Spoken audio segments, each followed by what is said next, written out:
It's your boy Gutt here with Gutt Talk. We got a special guest in the building. Hey, yo, what's good? It's Jacob Schultz, y'all, also known as JS. It's been a long time coming, man. We've been Yes, meaning sir. to do this for a while, bro. This is it's been the talks for I would say at least a year, bare minimum. Dude. Potentially longer. It feels like more than that, I swear to God, man. It probably is. But I also wanted to say he's on here because he won a competition. I had a bracket in town in Green Bay, and I think we had, what was it, 26 artists, I want to say? Yeah, That sounds about something right. like that. And he had to compete with 26 tough competition, a lot of good talent.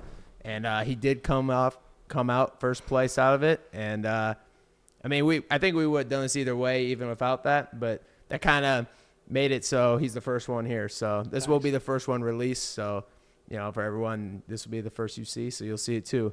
Let's get into it. Let's get into the whole history. So, Okay. All right, Jacob. So what was your upbringing like? What was childhood? Where were you born? Give us paint the picture a little bit. I was born in a little bit bigger of a city, 30,000 people there. But I grew up in a town that was only 1,200 people. The school that I went to, there was 30 people in my class, right? So it was kind of an everybody knew everybody type deal. So when not to cut you off, so 30 people in your class, how many do you think was in the total school then? Oh, like the whole school? Yeah. Like we had the middle school and the high school all combined. All in the one school? Yeah, like 350, 400 people in the school. Man, that's crazy. So it was the type of thing where everyone knew everyone, I'm assuming. Literally, everybody knew everybody. If something got out, everybody knew type shit. Yeah, 100%. So I bet that would be kind of fun in a sense of, it'd probably be easy to be a popular kid there because everyone knew everyone. But I would assume if you're hated on, then that means everyone's hating on you. Yeah, it's like I said, got if something pros and gets out, cons. everybody knows, bro. And if you're not part of the popular crowd and shit gets out, man, it can be detrimental. But that's what like kind of delayed a lot of the music and shit like that too. Is like not a lot of people around. Like we're in Wisconsin, right? Mm-hmm. In a small town like 2 hours away from Green Bay, 1,200 people there. Nobody listens to fucking rap music. That was all I was into growing up and shit like that. So that's what like kind of delayed the process of me releasing that type of music and shit too. Because I was like, what the fuck are these people gonna think of me when I release this rap music and I'm in a school like nobody fucking listens to that shit. You know Yeah, what I I'm would saying?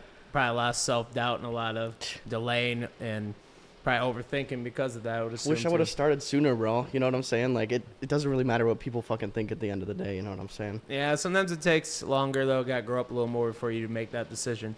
But we'll get back to, so what was the environment around you like being in a smaller town? Because I never grew up in a small town like that. I've never been around too much environments like that. So try to paint the picture for people who would never experience something like that. Small towns, you're like everybody knows everybody, right? But you're gonna have your cliques. So like, there's the popular crowd. There's like the stoners and shit like that. You know what I'm saying? There's the outcasts and shit.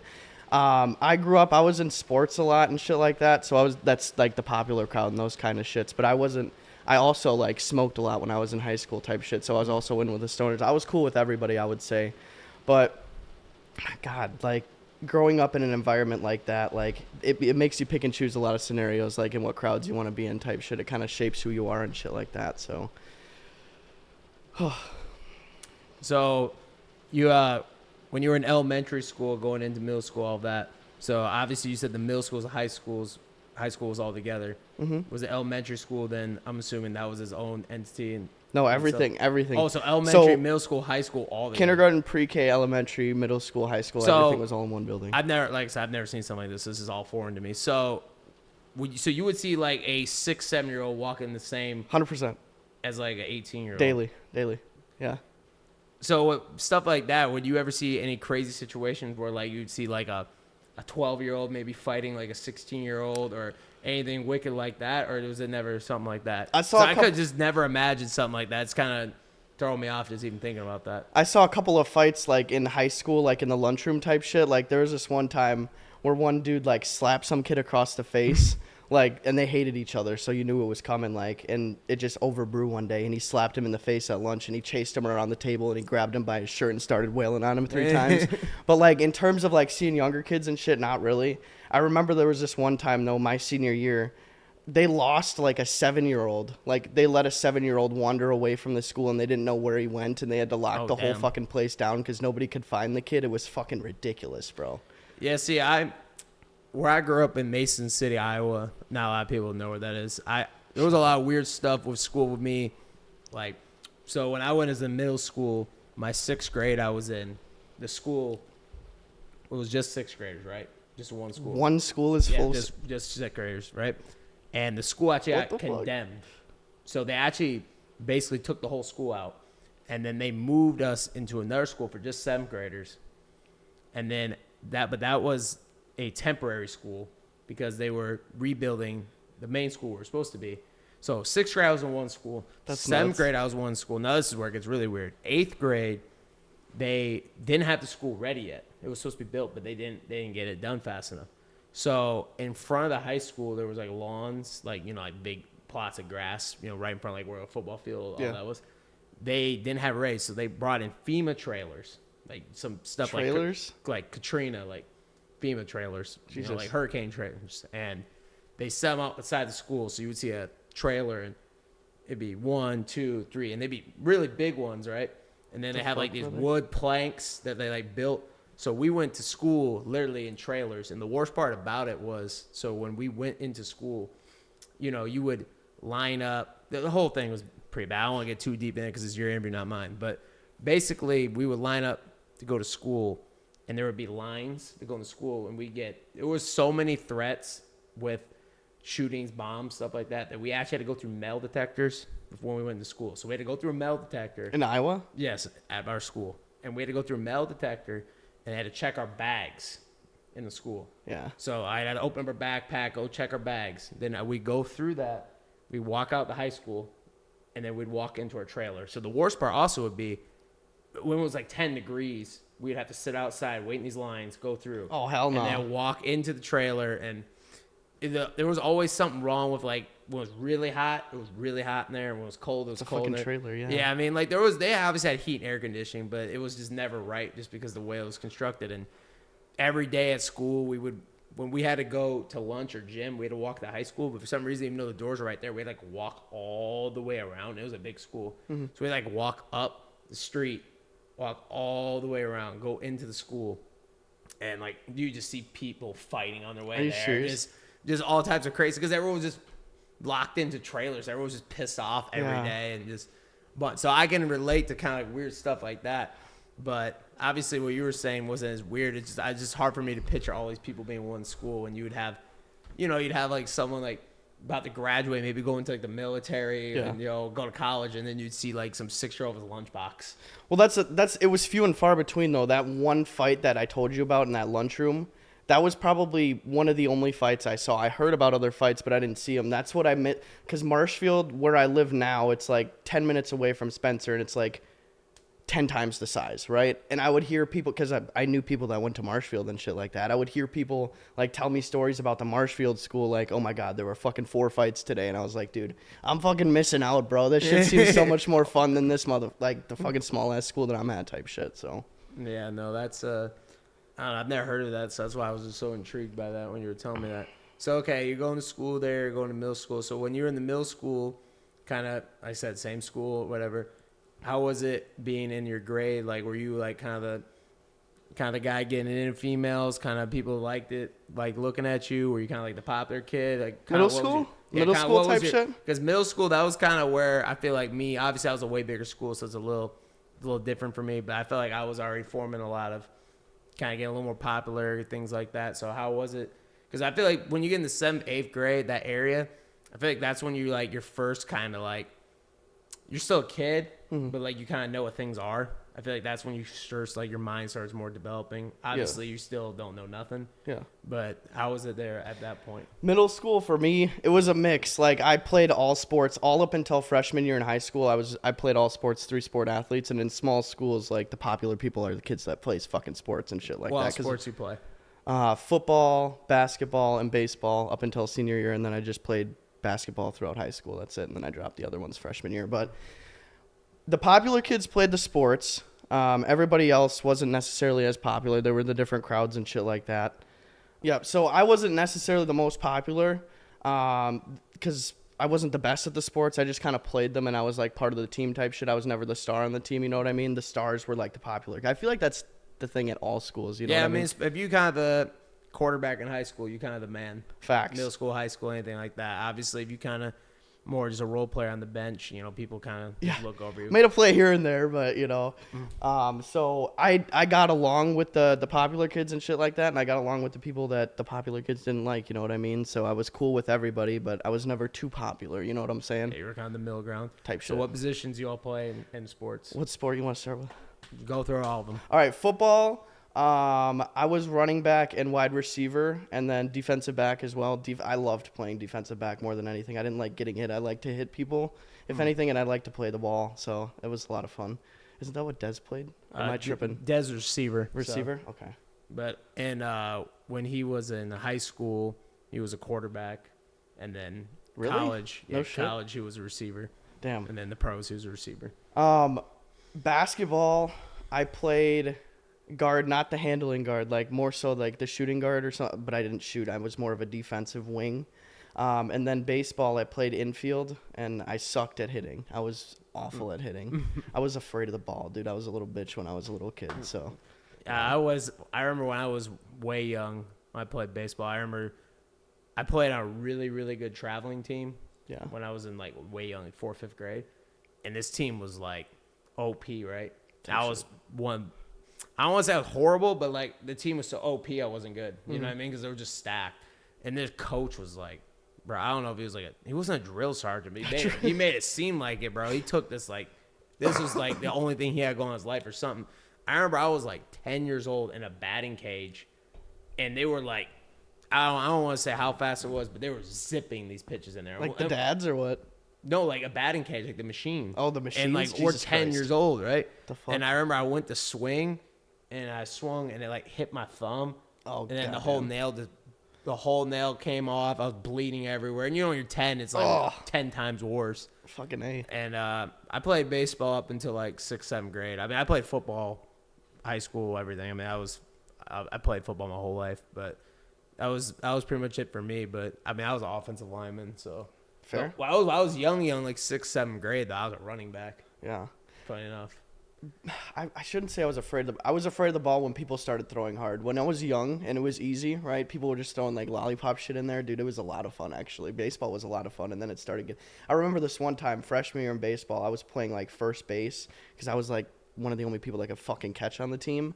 And the shortstop lasered one in, and it took a hop, and it fucking hit me right in the chin. And I was like, yep, I'm not doing this shit anymore, bro. I'm not taking... It was like a 50-mile-an-hour baseball right to the fucking chin, bro. I was Yeah, like, no, that ain't it. cooked. Yeah, Absolutely after the cooked. batting cage, I was damn near on. I still played, but after that, I was like, I'm not really into all that. So when I was in middle school, example, I was already listening to hip hop. I started listening to hip hop when I was 10 years old, though. Yeah. So I was on it very, very young. My cousin, when I was like 9, 10, gave me, I want to say it was like 3 CDs. It was Lil Wayne, Carter 3, a T-Pain CD, and Eminem. I think it was those 3. Mm-hmm. And I kept the Carter 3. I kept the T-Pain. And I gave back the Eminem one. I gave really? I said I didn't like this one. No shit. Yeah, when I was like 9, 10 years old. So I've been hip hop my whole life. When you were in middle school, elementary school, were you already listening to music? Was there certain artists you liked, or was it something that didn't peak till you were older? I would say hip hop didn't peak until I was in like freshman, like starting high school. Well, actually, no, I would say eighth grade and shit like that. I would say middle school. I started listening to hip hop and shit like that. When I was young, coming up, like in a small town that I was in, my parents and everybody listened to a lot of country music. That's what I was raised on. Like, there was my dad, I'll give him, he likes DMX, R.I.P. the GOAT. He likes, like, this Lil Jon, too, like, you know, Get Low, right? Yeah, I know Lil Jon. I was 4 years old, and I memorized that song. My family would always have me sing it at, like, the events and shit like that because they thought it was funny as shit. There were, like, I knew, like, the hits and stuff like that, but I didn't, like, dive into it. Like, I was force-fed country, so that's what I liked up until I was, like, my whole elementary, middle school, even to now, I mean, obviously, I'm not with my parents every day now, obviously, but that's all I heard was, especially when I was younger, was country all the time, 24/7. I thought that was good music. Well, I'm not saying it's not good music, bro, but like my taste. I'll say this: I'm not into country music. I'm not, but I'll say older country is a million times better than current country. That's true. I'll say that at least the old country is real country. It's like pop at this point, though. Yeah, no, it's not even country music no more. But there's pictures of me at my 5th and 6th grade birthday party, and I have a Lil Wayne T-shirt on at it. So 5th and 6th grade, what is that? Yeah, like 10, 11 years old. Seriously? So I was like dialed at a very, very, very young age. I was already, by the time I was in 6th, 7th grade, had the Gucci Mane? MP3 player just full of every rapper you can think of pretty much. I was already out there listening every single day. I was in deep. So I was into it real, real young. Dude, I wish, man. I wish that was like the golden era, bro. Like, yeah, no, I'm never tried to be an old head because I'm not even old, but I never tried to be old and make all hip hop ain't the same because there's always good music all the time. But I will say the 2008 to like 2012 run of hip hop. I lived that at that time, and I'm telling you, it will never. I don't know if it'll ever hit like that ever again. well, like my era, like, because I said I got into hip hop in early high school, like the 2016 era. You know, like Yeah, so you had the Uzi, SoundCloud era. Uzi, Dex, Gotti, like, Kodak.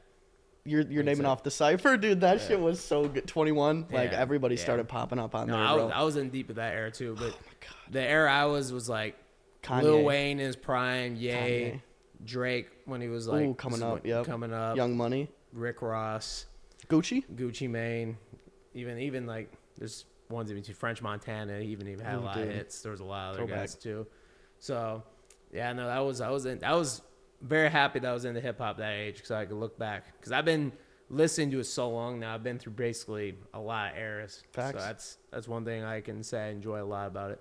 So okay, we'll move on a little bit from middle school, work our way up to high school. So you're in high school now. We're talking about. You said you were done playing sports in high school. Or you only played basketball. Is that what So you said? freshman year, I played all 3 sports, and after freshman year, I dropped every single one except for basketball. Basketball is the only sport I really fucked with. So did you drop that just because you wanted to focus on basketball, or was it only because that was the only one you really enjoyed? Nah, it's because I was the smallest motherfucker. Like, football, everybody was bigger than I was in high school, bro. Like, I literally didn't grow until I was a senior. I did not fucking grow. I was, like, maybe 5'2" up until my senior year, bro. You were probably real light. Yeah, like Yeah, I guess 100 pounds. You probably just got abused. 100 pounds soaking wet, bro. Like, after my freshman year, I was done because these motherfuckers are like a foot taller than me. They weigh I can get in the weight room if I want, but it's not going to help me out that much, bro. So I was like, okay, I'm not getting dogged around anymore. Baseball, just didn't like it like basketball. So I was like, just fuck it, dude. I'm just going to. Yeah, it's one thing about football, man, especially me being a lineman. I can attest to that, and whenever you got on, like, for me, I got on scout special teams, so that's when they would just throw people around, and basically you were just kind of throwing different spots just to get a look. And I remember whenever you see someone really small out there, like I would go out my way just to crack them, just because you were just, especially at that age, you were just like, all right, I'm just bored at practice, like I just gotta lay someone out now. Linemen got to find fun somehow, man, Yeah, no, exactly. Fucking hate. Okay, so you're playing basketball in high school. How were you getting playing time? Were you looking good? How was that experience? I didn't get playing time until I was a senior. I remember my sophomore year, my grades were really bad. So, like, I couldn't even play the first half of the year because I had to get my grades up. Yeah. Like, it was a struggle, right? And then I got caught smoking, not on school grounds. I got caught smoking off of school grounds, and my parents told the school. No, hell and no. and the school suspended me for more time from basketball from that year too. They kind of did you bad. No. Type shit, because they were pissed, man. They didn't like weed until like I got out and started doing my own shit, but. All right, y'all, we got to thank today's sponsor real quick. All right, let me tell you about Santana's Mile Garage. So I'll tell you a personal story real quick. So I bought a Porsche, right, and it was a weak gray color. I wasn't a real fan of it. I came to my boy, and he got this pink looking sharp, looking good. You can do that for your vehicle, too. He can also tint windows. And when I mean any color, he got a whole book. He'll show you every color. He can do anything for you. And affordable price and really good work. So if I was you, I'd tap in today. So I'm going to put his Instagram in the bio. Go tap in, say Gutt sent you, and he'll do you right and affordable price. You know what I'm saying? He's not tax season. So I tap in right now if I was you. But we're going to get you back to the video real quick. So junior year, I played junior varsity, and I suited up for varsity, but I never really seen any court on varsity, like junior year in varsity. So senior year, I was starting on varsity. I wasn't good, maybe like 5 points a game. I'd snag a couple of rebounds down, play defense and shit like that, but I think the most I scored in the game was like 16 points. I remember it was Regis in Eau Claire. I fucked him up. Catholic school, man. You probably felt real good. We lost the game, but I put up a good stat line, so I was like, hey. Yeah, at least put the stat line in. Okay, so when was you said freshman year is when you started getting interested into music. not making music, it was just listening to music? Listening to hip hop, yeah. So 100%. who was the artist at that time you think you were mainly listening to? So I can kind of assume some, but I'll let you. Give me a guess. Give me a guess. I'm guessing you had some Uzi playing, probably because that's Uzi first Yup. came out. Probably had some Yachty. Okay, When Yachty okay. first came out. This is a little earlier. Think a little earlier. You probably had some Lil Wayne, some Drake in there. You probably had some. Had some legends in there. Okay, so think young Jacob getting into smoking. You know what I mean? Oh wow, Wiz Khalifa. Yes, sir, dude. Oh, yeah, that I should have just known right there. Yeah, my boy Chris, R.I.P. He was my best friend through like all of my life. Like I grew up with him. I was over at his house like every weekend and shit like that. He started smoking. Inevitably, I would too. Like it was the summer going into my freshman year, so I would always hang out with him, and he would always be bumping Wiz Khalifa, bro. He was the first artist that I really dug into deep, and like with Wiz comes Kid Cudi And he's Snoop. And he's Snoop in there. 100%, of I'd say, course. yeah. Mac and Devin go to high school, like of course, yeah, 100%. But Snoop, and then you get Kid Cudi, and then like all of the other rappers in that area. Any Mac Miller. Oh yeah, 100%, easy. Mm-hmm. Yeah, I feel like once you get into that, I've never been a smoker, but you know, it's kind of. I feel like there's like a little bowl of rappers. Oh, yeah. Once you get into that field, it's like all right, Wiz, all right, Snoop, all right, Kid Yeah. Cudi, all right, Mac Miller, and then kind of expands them there. People don't understand how big Wiz Khalifa was, bro. Like, Wiz was a really, really big artist. And the weird thing about Wiz is he was mainstream, but he was like in the underground a lot too. So people who maybe didn't listen to a lot of rap still like Wiz Khalifa, and then the people who really liked rap also listen to Wiz Khalifa. it's your favorite rapper's favorite rapper, bro. His brand, like Taylor Gang, bro, like he sells out crowds anywhere he goes. Like overseas, like he's ridiculous. Yeah, no, I mess with Wiz. I don't really listen to him too much anymore, but I mean, you'll randomly see him pop up in a couple good features here and there. I know he did a song Skies. I know he messes with Skies a lot. Went on DDG's stream too. That's like how a lot of rappers are resurfacing too. Cause Wiz, he just did Rolling Yeah, Papers. that's true. I saw. I was just at the Lil Wayne concert not too long ago in Milwaukee, and I was sitting there. I saw Tyga on the lineup, and I was just sitting back listening. And I'm like, oh, Tyga. I didn't really pay no mind to it. And then first song, second song, third song, I'm like, damn, how many hits does Tyga have? I'm like, you start sitting back there, and you're like. And after like the 6th, 7th song, I'm like, I know every song he's It's almost performing. all hits he has, bro. and I know every song he's performing, and I'm like, I don't think I've ever really like sat down and be like, oh, let me listen to some Tyga today.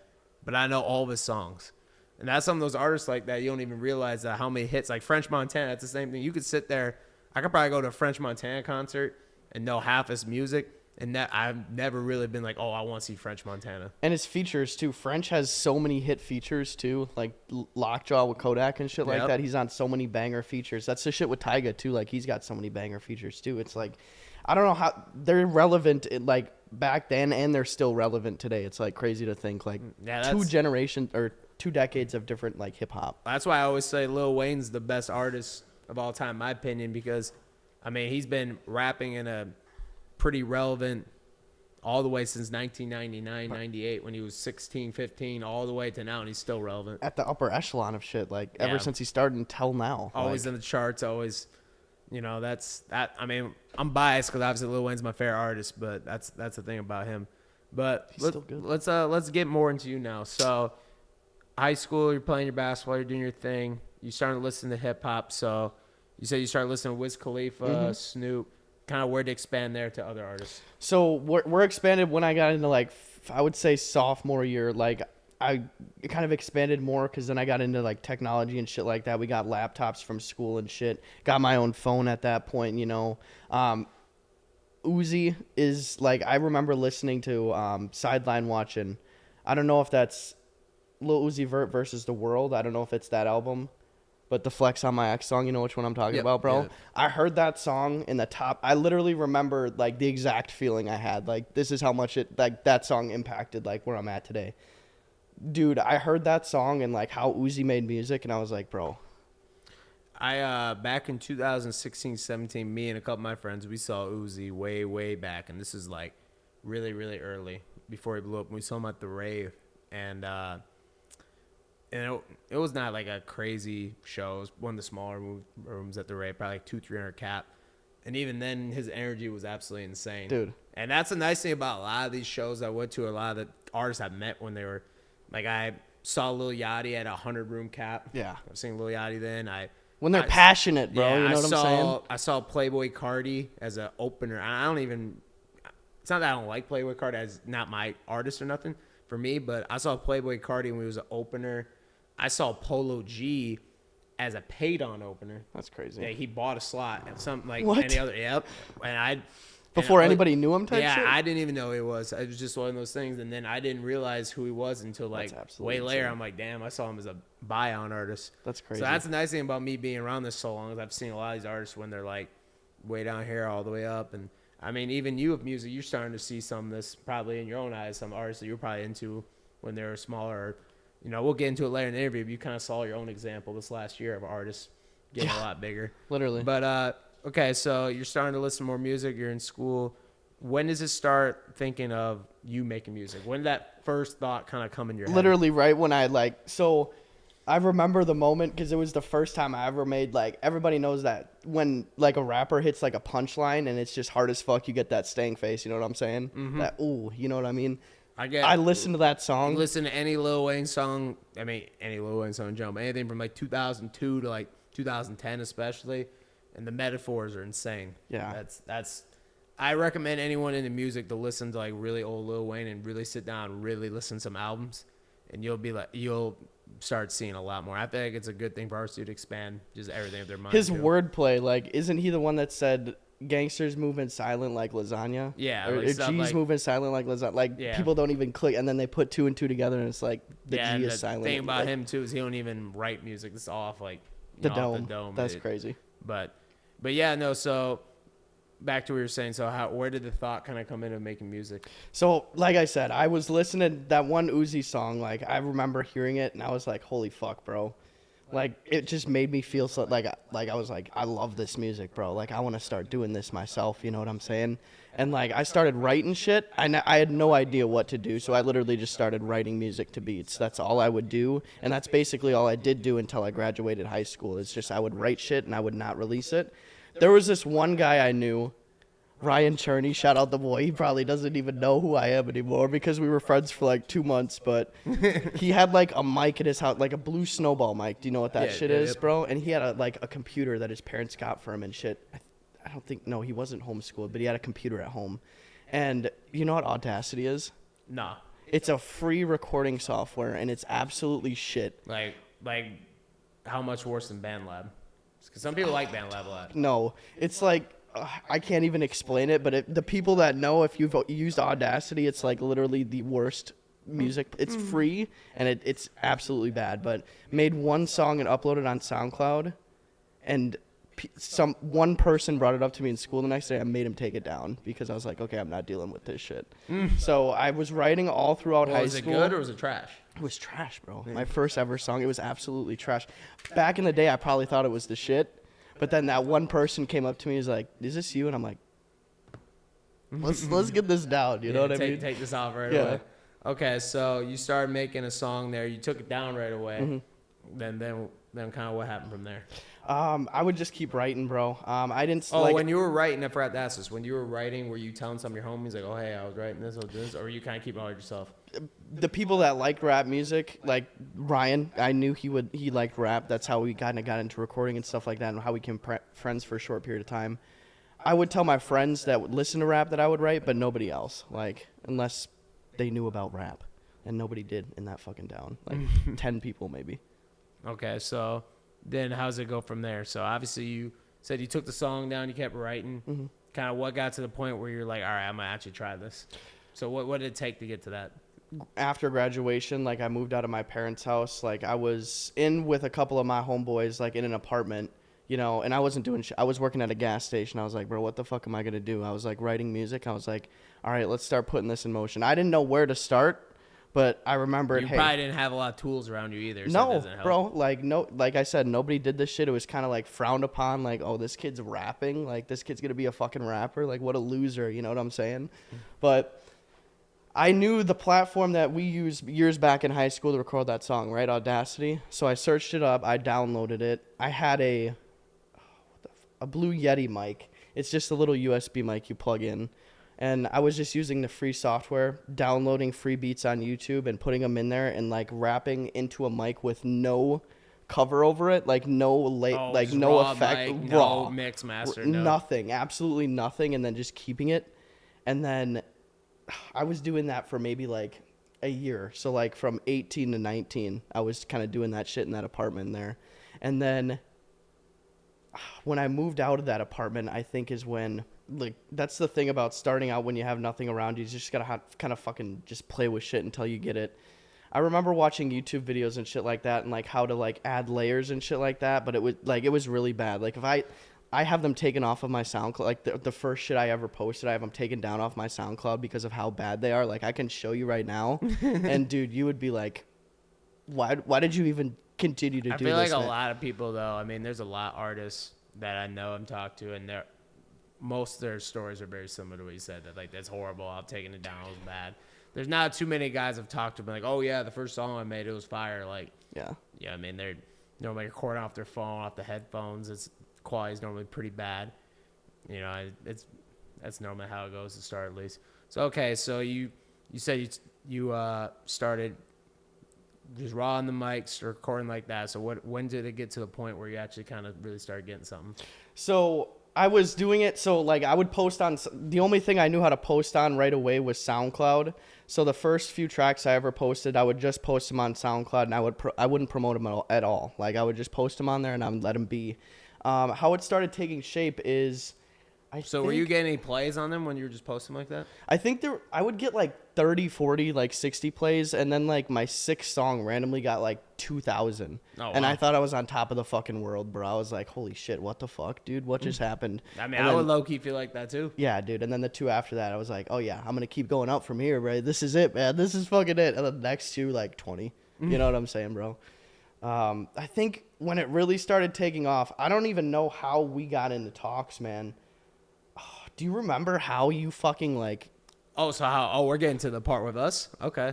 Well, that's when it really started So, taking like. Well, what was before we get into that? So obviously, before you talked to me, so were you just recording yourself, mixing your own stuff? Yeah, that's literally. So did you teach yourself how to do all that, or how did that all? So it wasn't. I didn't necessarily mix anything, right? So what I got, like, so actually, I moved off Audacity like a year later when I started like actually studying this shit. I moved into FL Studio, which is another free. You can get it for free, but like you can like get plugins and shit like that. Like, so you can add like let's say for instance a auto-tune plugin to make your voice sound a little better. So I was playing with that shit, but I'm not Alex Craig, you know what I'm saying? I'm like fucking not even fucking close. So I was doing a little bit better, and it was getting better piece by piece.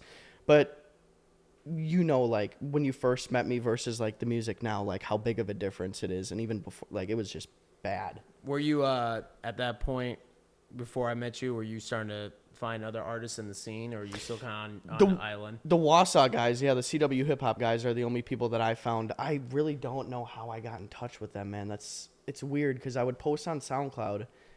I don't know how we got in touch with the CW hip hop boys, but those were the first guys that I got in touch with in the scene for sure. I know that for a fact. That was before I got in touch with you. So I think if I remember correctly, how we started talking is I had a rap rail. That was the Facts. first thing I had. Uh-huh. And I had tons and tons of people DMing me, kind of just, and it was to the point where this is like everyone felt like was making music at this point. I probably had at least 50 people trying to get in an event. Holy I only had shit. like 50. It was a lot.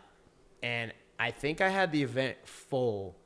I think you reached out to me, I think on Instagram. I think Garky may have vouched for you too. I think Fair. he hit No, me that up. sounds really right. I Yeah. think he did. And he was like, oh, I got a guy, Jacob Schultz, blah, blah, blah.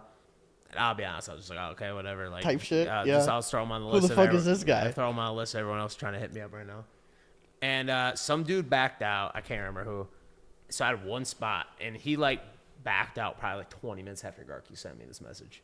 So it just, like, worked out perfect. Perfect timing. So I think I was just like, all right, bro, well, I'll see what's up. So then I think as something like this, I think I opened up your Instagram DM, basically like, all right, bro, like, let's just do it. History. It was just one of those where, like, if the person didn't back out, if Garky didn't hit me up then, if you didn't DM me then, if that didn't all line up, nothing would have happened of that whole. Not in this. Would we be in this chair right now? Probably not, to be Bro. honest. So and then from there, that was the first rapper. I'm pretty sure. You pulled up. What a night. I didn't even meet you. I don't even think I knew like nothing about you. What a bro. night. All right, we're going to thank today's sponsor. All right, I'm here to talk about NEW Aesthetics. First thing I want to say is they got this red contour light. I've never even seen this before. I tried it one time. It kind of scared me at first, but I had to see what's up with it. It literally bursts fat cells off your body, and it's the only one in Northeast Wisconsin. So that alone you got to check out. They do teeth whitening, Botox. They got the Hillman Salt Sauna, which I never heard of that either. I mean, I'm telling you, they got all these things. You're like, I don't even know what you're talking about. And then you go try them. You're like, oh, wait, can I come back next week and try it again? So y'all got to tap into this one ASAP, because I'm telling you, it'll change how you feel, how you look, everything in between. And, you know, they're good people over there. So go check them out ASAP. All right, if y'all want to book an appointment, hit the link below. Tell them Gutt sent you, and we're going to get back to the video now. You pulled up, I think, if I remember correctly, correct me if I'm wrong, that was like a really big show. It was like 300-400 people, a lot of people there. And we cut from 15 to 5. You made top 5. Facts. First ever performance. That's true? First ever performance, yeah. I'm trying to remember, because I know you did the second one too. Mm-hmm. So you went top 5. I think, did you go top 3 or was it just top 5? No, I got fourth. Fourth, okay. It's hard for me to remember all this because it's just so many events. But you got 4 out of 15. I think from there, I was like, okay, like I'm like, all right, I didn't even know Dog was. He did real good. I remember the crowd turned up really, really hard for you. I remember that. So then I kind of like took note, because like at that time, especially with the amount of artists and how in deep I was, especially shows at that time, I almost had, a lot of people don't know this, I almost had like a ranking list. Fair. Like a notebook. I would be like, all right, if I have the opportunity, these are the first guys who kind of get a crack at a track. You know, I had my guys who were just like my guys. They were like, all right, these guys are for sure going to get it. And then it'd just go down and down. It'd be a really long list. There'd be so many people. And I remember you were just like thrown at the bottom because you're just another guy. And then after that performance, I was like, all right, hold on. I got to move him up quite a bit. Yeah. Did you have any other show or any shows with me from that first rap reel to the second, or was your next one the second one? The second one was with AMD. I believe that was your next performance with me. I think, but correct me if I'm wrong. I think it's got to be. So then we had the second rap rail where you weren't working with Craig yet at this point. Nope. Still doing all my own shit. Okay, so I think, and then the second one, you went top 5 again. That one also went well. Not as many people as the first one, but still a lot of people. And it's packed out. Yeah, it was packed for sure. That was Algoma Club, man. You had to pack that thing up or you'd be hurting your pockets, so you'd be poor if you didn't pack that thing up. If you know the Algoma Club, bro. Yeah, you know. Yeah, no, every show I had there, bro, I don't think I ever had anything less than 300 people in there. Banger every time, bro. Yeah, so top 5 again for that one. Did you go top 3 for that one, or was that? Wait. So that was Michael's one, right? I think it was the top 3. I think the top 3 for that one was Michael, AMD, and then I think the third one was Dyer. Okay. I think you got snaked out. Yeah. At 4 No. again. Michael won that one. Sage won the first one. I think you got snaked at 4 both times. Yeah. I think the 4 was just like your number for that. But that one you went even harder performance wise. Oh yeah. You were like dude. Way better. Oh, you reminded me of my heartbreak, bro. That's when you can't tell me. Okay, we're not gonna get into the politics of this shit, but I had the best performance in the entire dude. I brought out confetti cannons, bro. Yeah, you went crazy for sure. I remember I threw water. That's why I stopped doing those rap rails. It wasn't because of you. You didn't complain to me. You didn't say nothing. But I low-key stopped doing those because that's when I was just like, all right, bro, this is like toxic. It was so toxic. They were fun. Don't get me wrong. I think it was one of the best ways to develop fans and content because there were so many different people and so many fans. I loved them. But after that, I was like, all right, bro, this is too toxic. I mean, I'm like, I don't want to get too much into it, but I'll say the bare minimum. There was like fans like picking and choosing who to go up for. And I was like, all right, bro. You guys were announcing shit for the winners, and they were yelling, "Hey, put this person in here!" Type shit, bro. I was like, all right, bro, this is getting too toxic for me. It was fun though. Don't get me wrong. I think it was a great tool too. It was a lot of fun, but it's not even the fact that I didn't win, bro. I know for a fact that you didn't say nothing to me about it. You didn't complain. No, not at all. Because I know the performance was great. It was the best performance I ever put out. And CW Hip Hop, I got a best performance of the year award for that shit. So it was I remember that it was like you and a couple other guys got nominated. Yeah. And then I was kind of in my bag because I remember it was the same performance clip videos. The different guys were all my shows. It was like 3 or 4 in a row, different guys. I was just all from the Algoma Club. Yeah, I was just sitting there. I'm like, where did these all come from? But okay, so you get your second performance in. This point, you're making music. You feel like you're kind of getting your name out there. I mean, I'm assuming you feel like your name's getting a lot more popular at this point, right? Because I didn't know who you were. You feel like you're getting around a little bit? I guess when we started connecting, like that's when I started dipping my toes in with other artists and shit like that too. Like I remember when we first connected, that's when you were still in Big Shark, bro. Yeah. Like so I had my first ever feature I think was with Keenan when you bro. That's way back. Like so I was just tapping in with other artists like Keenan, then Monte. Yep. Cully. Yep. Yeah, you were getting into the roster, man. Yes, sir, 100%. That was a fun era. That was the BSC tours, man. I wish if you made the music I'll tell you this right now, if you made the music you did now, back then, bro, and if I had the BSC, you definitely would have been part of that crew for sure. Bro, I'll tell you that for sure.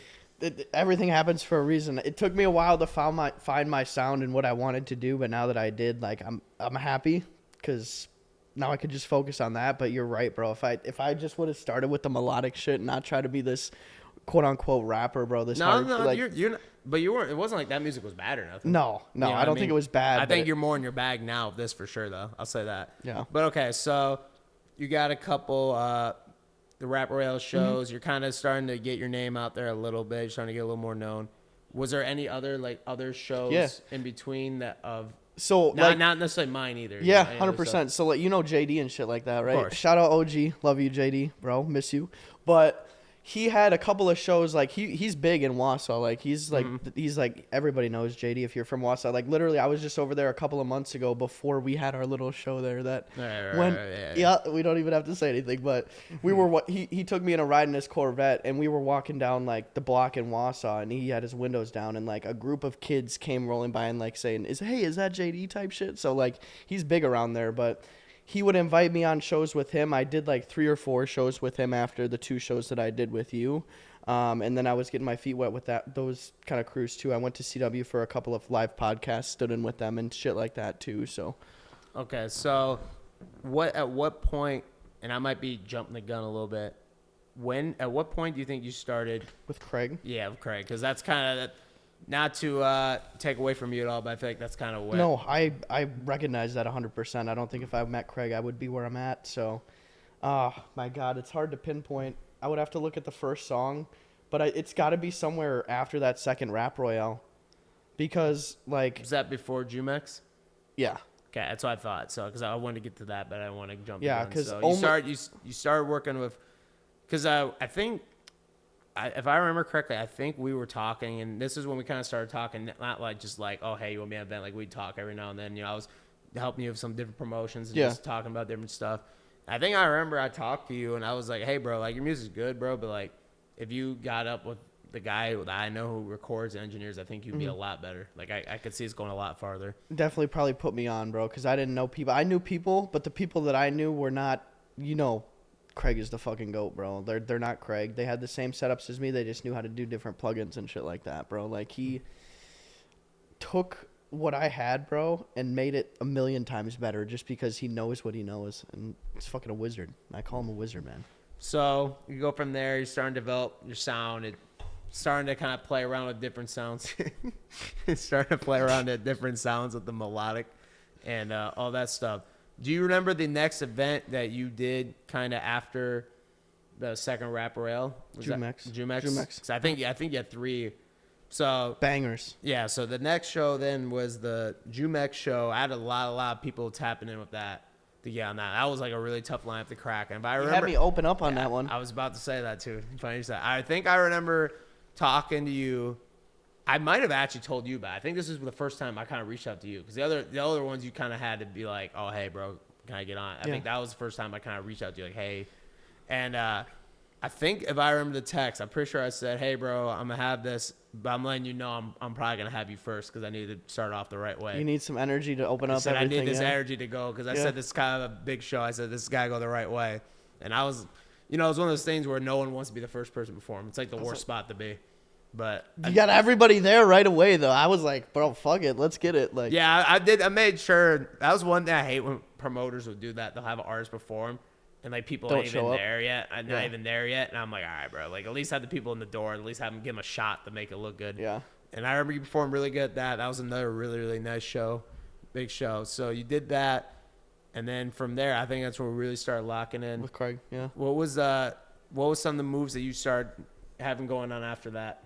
That's when so when I started locking in with Craig, that's when we really started taking shit serious, bro. Like we were plotting, like, you know, like when to release songs. We would playlist songs and stuff like that. We were talking about music videos too and doing that. Like really started to take it serious from there. Like when we locked in with Craig, because we were just recording songs and releasing them, but then we were talking like, hey, let's actually start doing this shit, bro. Like this is my dream. Let's make it a reality. Let's do the steps that we need to do to like make this shit happen, you know, because you're never going to start out at anything 100% good. You always got to work up to a place, and then you got to keep going. You can never give up because you got to fucking improve and shit like that. But I think after you started doing that, I think we had a couple smaller Oshkosh shows you started doing. That's why. The Copper Hall, yeah, bro. I started feeling like too with that I think I talked to you after one of the Copper Hall shows, because those are a lot different because it's more, I don't know how to word it, but you know, like with the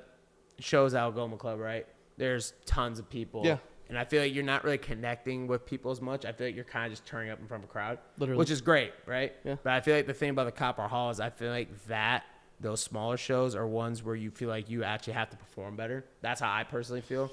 Versus the other ones, like, there's so many people. If you turn up the crowd, if the song's decent, people just jump around. Yeah. Versus the Copper Hall, I feel like those are the shows where, like, if you don't perform good, the people are just going to stare at you awkwardly. Yeah, that's literally how it was, bro. I remember, like, the one we did the wheel at. Yeah. Like, bro, I remember for half of the sets, like, you had to conversate with the people even before your sets so they knew who you were, and then when you would go on, they would pay attention, because there was people, they would literally stand in the corner and like they'd be on their phone and then they'd look up at them, like, and it was like, oh my gosh. And I remember I was talking to Craig and a couple other people. I said that I like doing the bigger shows more, but the reason why I like doing the small shows, I feel like that's how you actually can develop a fan base and actually really make these people turn to real fans. That was the only thing that the Algoma shows, I think it was way better for content. It just looks way better, you know, from a social media standpoint. And it feels like more like a real show because you're on a real stage, big. But the thing is, the reason why I like those small shows more is I think that's the one way where you can actually engage fans and turn those people who are just watching you into actual fans. And I think that's where you develop your craft more, become a better performer. And I remember I talked to you after, it was like the first or second one, because you did at least 2 of those ones. Yeah. And I think I was at 3 because Meech did one. Because I did the first one, I skipped the second one. I did the last one, which was the wheel spin one. I think the Jumex release party is the one that I skipped out on. Yeah, and I remember I talked to you. I think it was after the first one, if I remember correctly. And I remember I went to you. I'm like, I think that was your best performance, because I was like, that's the one they had all the lights at, bro. Yeah. I didn't even ask people to put. They had lights at that shit, bro. That was crazy. If I remember correctly, I told you after the show too, and that's no shade anyone else on it. But I think you performed the best of everyone that night, and that's where I felt like that's kind of where, if I remember after that. That's when I kind of came to it. I'm like, all right, bro, we should probably like lock in. So I'm starting to see the vision now a lot more. That was the first. That was actually, I know exactly what song it was. It was the first song I ever recorded with Craig. It was the melodic one. I can't take it back, bro. That was like the song that like was like, okay. Like, I was doing it before, but I was kind of doing it for fun. When we made that song, I was like, okay, I could actually do some shit with this, man. And then I performed it at the Copper Hall, and then it got that react. Like, people had their cell phone lights on. I didn't even ask. Like, it got that reaction. Yeah, that's when it hits different, when you don't even have to ask them. They do. We're going to take another break and thank our next sponsor. All right, we're here to thank Tony Dream Home Services. He can paint your walls, do your door, trim, decks, drywall. I mean, he can do everything. He can build your house up, tear it down, then after tear it down, you decide you want back up, he can walk back over, build the thing back up, and he's making dreams come true one home at a time. So come holler at my boy, because I'm telling you, he's the best in town. If y'all want to get in touch with my boy, go to the link in the bio, click it, DM, say Gutt sent you. But we're going to go back to the video now. All right, so from there, me and you kind of started locking in. Probably not too long after that, and like I say, correct me if I'm wrong, because there's a lot of stuff to try to remember. I think that's when I started managing you. There was still a gap a little bit between there, but I think that's when I kind of reached out, started doing it, and then, you know, that's kind of, I feel like from there where you start traveling more, kind of started to take more risk and more opportunities. You want to talk about where you recorded? Yeah, bro. Oh my God, bro. This not to interrupt you, but this is probably, you know, something that's pretty rare. I don't think you're probably only artist potentially in Wisconsin that has done this too. The traveling and shit? Or No, what do you mean? I'm talking about where you recorded at. Oh, okay. Yeah, it's not even open anymore, bro. The Chicago studio you're talking about? Oh, it's not even open? No, like they closed it down. Oh, They well, reopened it in another spot, but the building that I was in, that Juice World recorded in, that shit's it's like apartments now. Oh, my. I Yeah. didn't even know that. It's fucking crazy. So, when you were going there, did you know Juice WRLD record there before? Or Yeah, did you like not know that so they got there? when we went into the studio, first thing you see on the wall was Lil Pump, Gucci Gang, like recorded in the studio. Wiz Khalifa, Rolling Papers 2, whole album recorded in that studio. You saw the plaques, like they had the plaques in the studio of all the artists that recorded there, bro. It's fucking ridiculous. And they had like, you know, like a proper studio, like a real, like they have the giant ass mixing boards on the table in front of them and the giant monitors in front, and then a booth all the way out to the other side. Like it was ridiculously professional, bro. It was the best studio I've ever seen in my life. Fucking ridiculous. No, it's dope. So, okay, so you record there. You got wrapping up a couple shows on your belt. You're starting to perform more. At this point, you probably you started shooting a couple music videos too. Yeah, so like we did after the Copper Hall video. I think that's after the Copper Hall show, the first one. Ain't Letting Up. We shot a music video to that, and then That did pretty good view wise too. 16K. I think that's the highest viewed video on your channel. To be honest with you, Yeah. don't quote me on that. I know T Wood still. Oh got no. T-Wood's Yup. still got T Wood's got me. He's that fucker. retired, but he's still got. Tell the it. trophy. Tell him to get back in here, that motherfucker, dude. He's Seriously. still got the trophy, but Yeah. it's definitely a top 5 Yeah. most viewed on there for sure. Yeah. And then so you did that, and then there was a couple other videos you did Yep. too. That's when. So the one with Sage on my level music video, and then. Oh wait, let's talk about that. Yeah. So we're leading up to that. You actually performed at Summerfest, Mm-hmm. and when you perform at Summerfest, first of all, which is really dope too. Let's not jump over that. So you perform at Summerfest, and then 2 of my videographers that I work with shot a music video at Summerfest for your song. Yeah. So and then that video did pretty good. Not as good as Nah on my level. No. But still did pretty good. And then after that, okay, there was there any other videos after that you did before the big move in that September? I don't think so. No. Okay, so then after that, I remember we were kind of discussing, all right, well, we should probably get you some shows out of the state, start getting some other things going. Yeah. Got in contact with some people, got you on Young Band Show. So Fucking you, awesome, you dude. performed and opened up for bands in Chicago's. How that? Tell me about that. That was honestly one of the craziest experiences of my life, bro. Like I've done, like, so I travel 2 hours to go to like Oshkosh and Green Bay and shit like that. I've been to Chicago like twice in my whole life, bro. Like going. That's crazy hearing that because bro, I've probably been there like 100 times. Bro, I'm not I lying, dude. wish I love the big city feel. You know what I mean? I wish, but I've never gotten the chance. Like I could have obviously went there before, but dude, that was crazy. Like obviously I'm a fan of bands, like so the opportunity of opening up for him, but like Chicago's like one of the meccas of hip hop, bro. Yep. Like being able to do a show in Chicago, like that's like honestly a check off a list for me. Like that was such a big goal that I did that. And then opening up for an artist in the industry as well. Like we were in the green room eating Wingstop with that motherfucker, bro. Isn't that fucking ridiculous? First of all, we were in this green room, right? And let me go back a little bit. The whole ride down, I'm kind of talking to him because I've been around a lot of these green rooms, a lot of these shows. I'm kind of telling him how this is probably gonna go. I'm like, all right, this is gonna go like this. You're gonna see this and this one. I'm not getting into all the details, but kind of in a sense coaching him up, kind of like, all right, this is how it's probably gonna go. This is, and we're sitting in the green room just chilling, and all of a sudden, because we were there pretty early, so there's hardly anyone there. Right as the venue opened, yeah. He goes to sound check, some other stuff. We go back in the green room. It's packed. Yeah. The thing is just Everybody's in there. there was like 40, quite literally might be 40 people in there. Yep. 30, 40 people. You couldn't Not, even sit. You not couldn't exaggerating at all. Everybody was standing. yeah, you couldn't even sit in there. I think I was sitting like on a coffee table, like sitting in the corner basically. And it was, we see bands, we see just other people part of his crew. We see A Damn Killer. That's how you pronounce his name, by the way. I just learned that. That's actually how you pronounce it. A Damn Killer. Crazy part about that is for people who do or do not know him, he's the dude on Instagram going Popping off, bro. mega viral. And he goes up to us to start a conversation, follows us on Instagram, basically engaged the conversation. And that was about a year ago from now.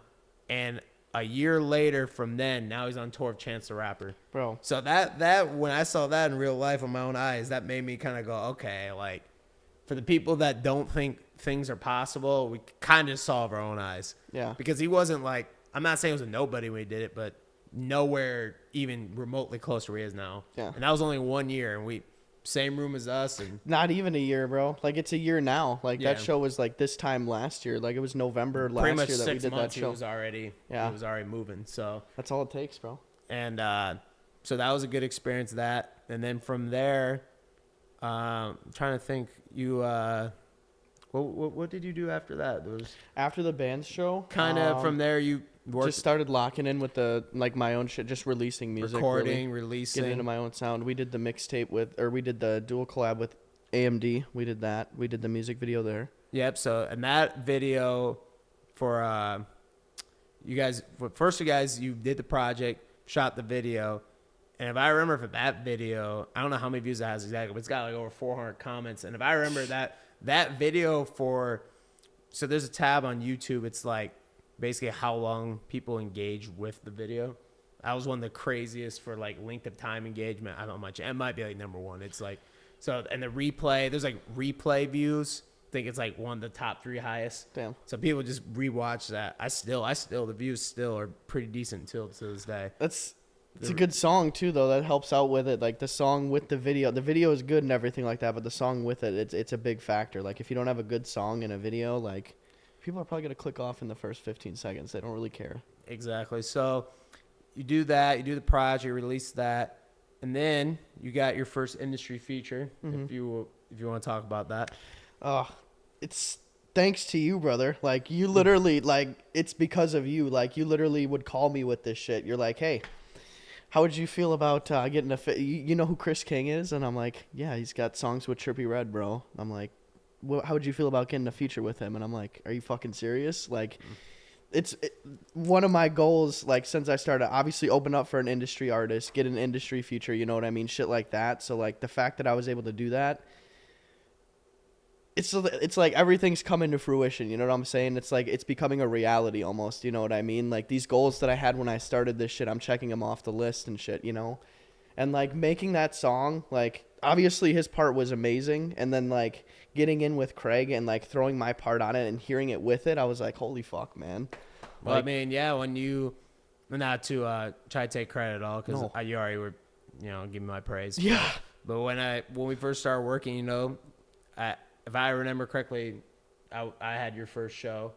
The very first show, the Rap Royale was your first performance. Yes, it was. Yep. So that feels good from my perspective, kind of giving the first show, being part of your first feature, being part of the first industry artist you opened up with. We don't have to get into the names of other people because obviously I'm kind of the insides of all the operations, all this, but I know you obviously have other industry features kind of in the vault.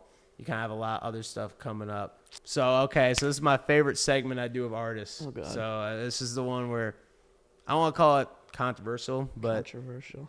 Some people, so I'm going to ask you if you had to name off, I used to do 5 artists, but now I'm going to make it tougher. I kind of changed it. So I want you to name off, you don't have to rank them, but 3 artists. Don't have to rank them? That makes it so much easier. 3 artists that you'd be like, in the area, that you'd be like, all right, these are 3 artists that I would say either are the best or people that you personally like more in your opinion. Mm-hmm. Like just who I like? Yeah. Does Sage count anymore? Because he's an AZ? I mean, you could say him. I mean, he's not really in the area anymore, but I guess he's been gone long enough. So yeah, can we do an honorable mention? Honorable mention for Sage because he's here. He was here, but now he's not. Yeah, we'll do an honorable mention. Like I owe a lot to Sage. Like On My Level was probably my best feature that I have besides like the Chris King one and some of the other ones I got in the vault. But he brought me onto Summerfest. Went to Done Summerfest because of him, and his music is Sage's music and how he performs as an artist. He's great. In the area, this is tough, man. It's tough. I got a lot of respect for a lot of artists in this area, but I can't mention, well, how should I say that? I can't not mention AMD. We have a fucking EP together. I have a lot of respect for AMD as an artist. I think his punchlines, like his bars and punchlines are probably the best in the area that I know of. My favorite my favorite music, like I can actually like turn on this artist and actually listen to his music, like he's like a mainstream artist, like an Uzi that I I listen. feel like you already know what you're gonna say. Bro, you want me to say it? Yeah. Nexus. Yes, Nexus. Damn, imagine if I said it and you're like, no, that's what I was talking about. Bro, Nexus, I snap him every now and again, just like saying like, okay, I'm back, came out of my playlist. I took a screenshot. I'll send it to Nexus. He's like, bro, I know every word to this song, man. You need to get back into this. So AMD, just because of the respect I have for him and the talent that he has as a lyricist. Nexus, because he makes fucking bangers. He's ridiculous. He got hits for sure, man. And then there's one more slot. I feel like I'm forgetting somebody and I can't, dude. Hold on. Let me think. See, I used to make it 5, but I feel like 5 made it too easy. Now I'm cutting to 3 now. Oh my god, dude. Because then it makes people be like, all right, I only Gotta do Cully. He's like, if so, I'm gonna actually split it up. JD for the stance of putting in the work. Cully for the stance of if he put in the work, he'd probably be the best artist in the state. Yeah, Cully's very, very good. Dude, his AMD's bars are great. Cully's bars might be even better. I got a feature from Cully, and I almost didn't want to release it because his verse outshined mine so much. Like I was like, okay, I might not want to release this song because people are gonna hear his verse and the second half, and they're gonna be like, holy fuck, this kid just like wiped him off his own track. You know what I'm saying? Like, Yeah, no, Cully's really, really good, and he don't even try. Yeah. To be honest. And then JD, just because he's consistent, man. He does make good music and he works. Like he doesn't stop, you know. A lot of these artists, they take breaks, and that's why I was like splitting it up with him and Cully, because if he did put in the work, bro, he would be like one of the best in the state. He just, you know, some people just lose a little focus sometimes, you know. Yeah, he got a lot going on. Yeah, sometimes other things become more important in life too. Some things fade away, you know. So No, yeah, for sure. So my next questions, and could be the last questions depending on how these are answered. So what's your next goals? What's your next plans? And what's coming up that you're willing to tell the people? So yeah, the next plot I got is before the end of the year or early 2026, I want to release a solo EP, my first ever project. You know what I'm saying? Do you have an official name for it yet? Yeah, it's called Preseason Numbers. It's gonna be something special, bro. So it's like, I just started like making really good music within this last year. Like music, I would say like before this last year, I wouldn't like think of myself as like one of my favorite artists, right? I would listen to my music and I was like, okay, this is good. But like ever since I locked in with Craig and started finding my sound, like I can confidently say like some of my music is my favorite music. I can turn it on and like I can like put this on comfortably in front of other people type shit. This EP that I have coming out, it's like it's gonna be all of my best work up until this point. Like, so it's gonna be, How many tracks are you aiming for? it's gonna be 4 to 5, and it's gonna be. So I just started doing the melodic shit. I really found my sound with it, and it's.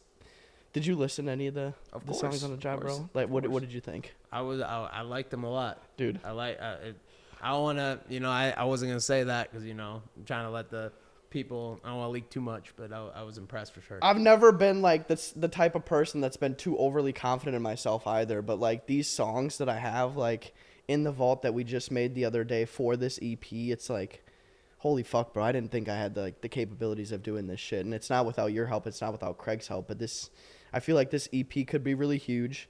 And then after that, I really want to focus on maybe like growing my platform.